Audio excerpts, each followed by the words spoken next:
Okay mga paps,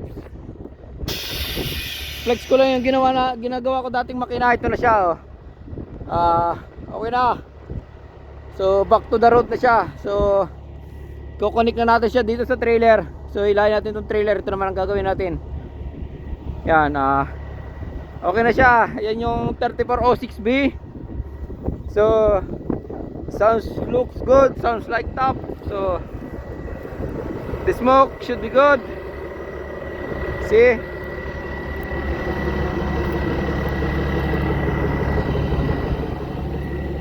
So lalagyan natin siya, i-hook up natin siya sa trailer.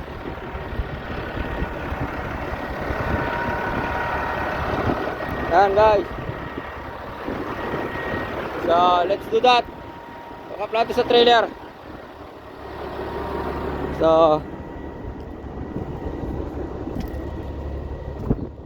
check na natin yung fifth wheel. Nagkasaan na natin. So not much more trabaho dyan. So dito naman tayo sa trailer. Okay mga paps, i-hook up na natin to. Let's watch.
Guys, hindi tumatama yung pintel ko, yung pintel pin.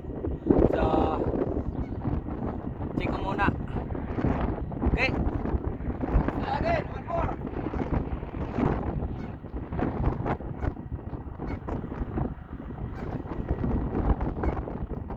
Malamig ko po rito, kaya nakadoble ako ng jacket.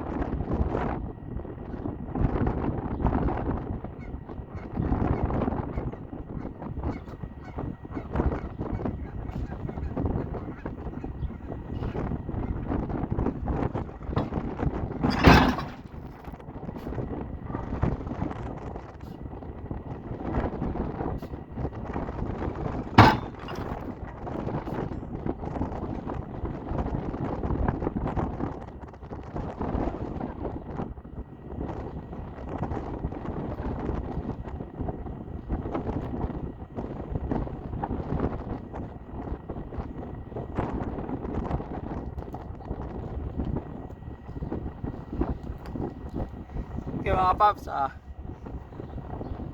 okay na siguro to. Ilayin na natin. Right mga paps, nakakonect na siguro. Try ko lang ulit i-pull. Baka bumitaw.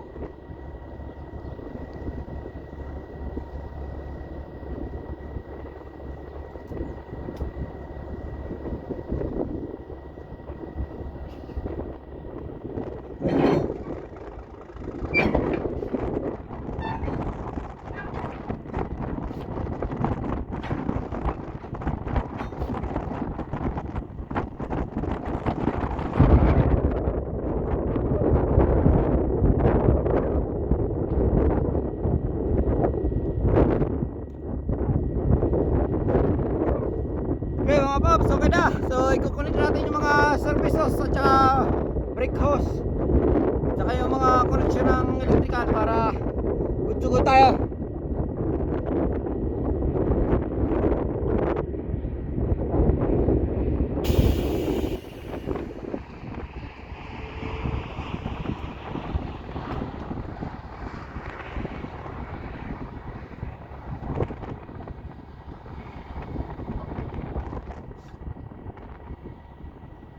Okay mga paps, red line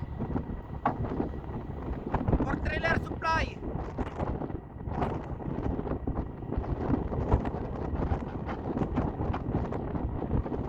Blue line for service brake.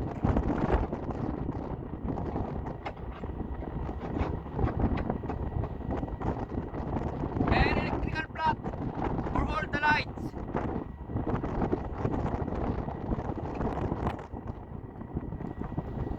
Alright, so maybe it should be good.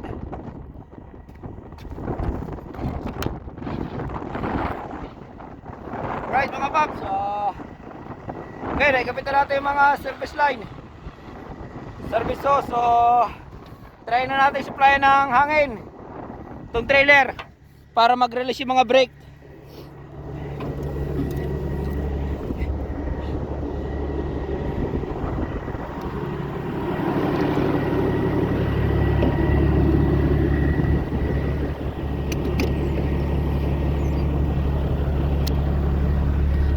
Okay mga paps, ano ko lang rin sa inyo itong service port.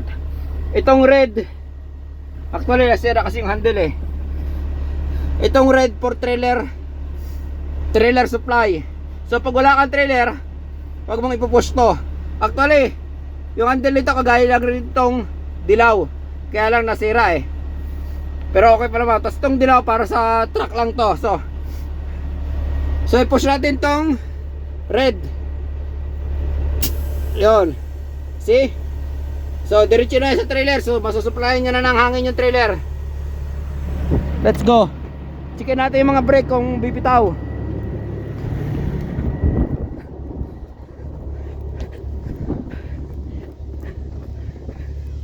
Okay mga paps, ito. Dito na sa ilalim ng trailer. Kita natin tong. So hintayin lang natin mapuno yung hangin. Itong mga air tank natin. Ito. Ayan. So, kita nyo, dahan-dahan na siya nagre-release oh. Kita nyo, papasok to.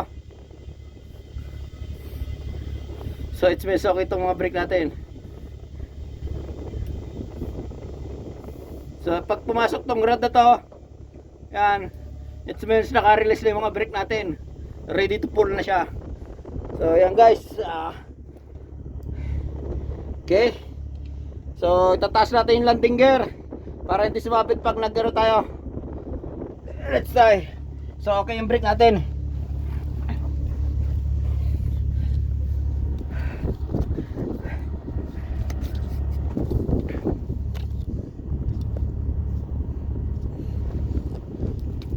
So taas lang natin to. Matagal lang naka-stack to. Siguro matigas. Yun.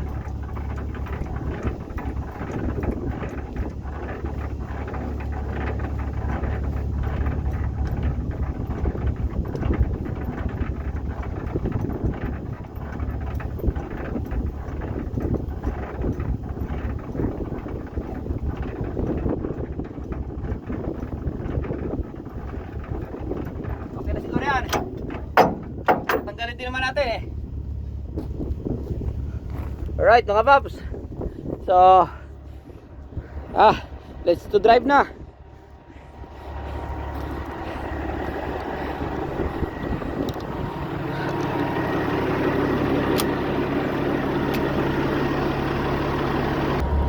Alright mga paps, let's go. So kapit natin.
naman.